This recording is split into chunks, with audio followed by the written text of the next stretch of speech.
when you look through history, pardons by presidents in this lame duck period seem pretty common. Do you expect other former Trump allies like Paul Manafort, perhaps George Papadopoulos, could also look forward to a presidential pardon? Absolutely. One of the things that the American founders put into the Constitution, and it was a kind of a carryover from our own shared English heritage, was the ability of the president to have pardons, to grant clemency. And actually, President Trump has used that less than most of his recent predecessors. The only difference is clemency is generally granted to people out there in society writ large who have been ill-treated by the justice system. In this case, the president tends to be focusing on people who are directly tied to him directly. Just about a year ago, he granted clemency to a very controversial Senate candidate and former sheriff in Arizona, Joe Arpaio, and obviously today to Michael Flynn. I fully anticipate there will be more. And again, in breaking with past presidents, there will be pardons that are tied specifically to the president. And that's what will be controversial in the coming weeks ahead.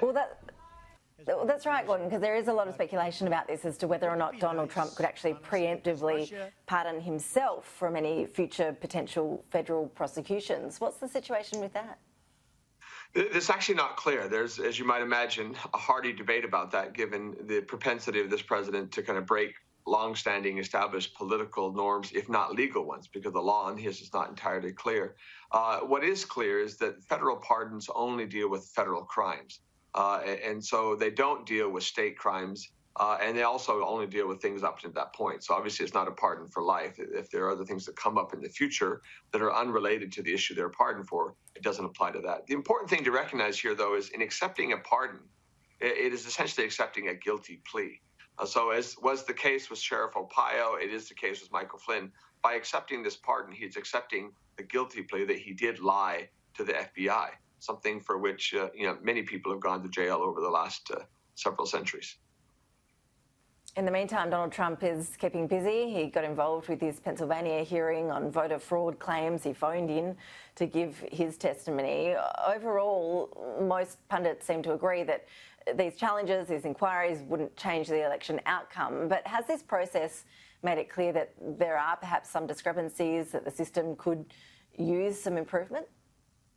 Oh, there's no question that the U.S. voter system could use improvement. I mean, looking at it from Australia, it's increasingly strange, right? The fact that we don't have a national electoral commission and where things are set state by state, county by county. The interesting thing, however, if you look back over the last month, the international observers who were present in the United States in some numbers came out with some degree of admiration, despite COVID-19, despite the tremendous disruption, despite so many states having to do mail-in ballots in historic numbers that they'd never done before.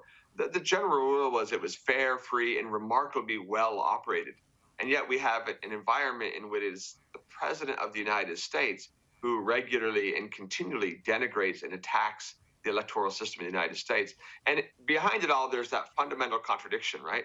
The same ballots with which he and his allies are celebrating a greater number of House members in the House of Representatives being elected and Senate victories, are the ones that they're challenging on the presidential ballot. So, obviously there's a certain degree of inconsistency here and a certain degree of tearing down longstanding norms, institutions.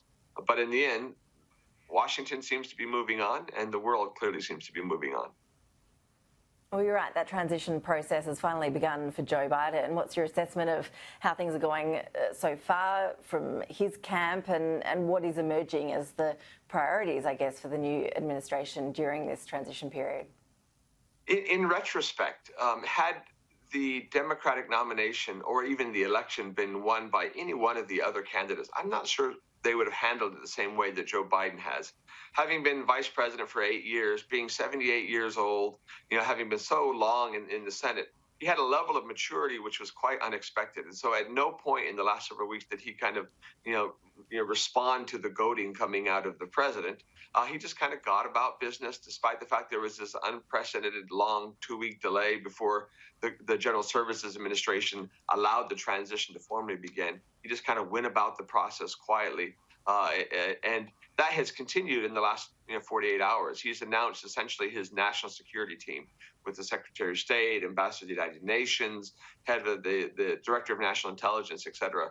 And the overall response has been one of quiet confidence. No, other than maybe John Kerry as global climate czar, no big, well-known political names. Again, quiet confidence has given some degree of comfort to those that are looking forward to a period that is less eventful, shall we say.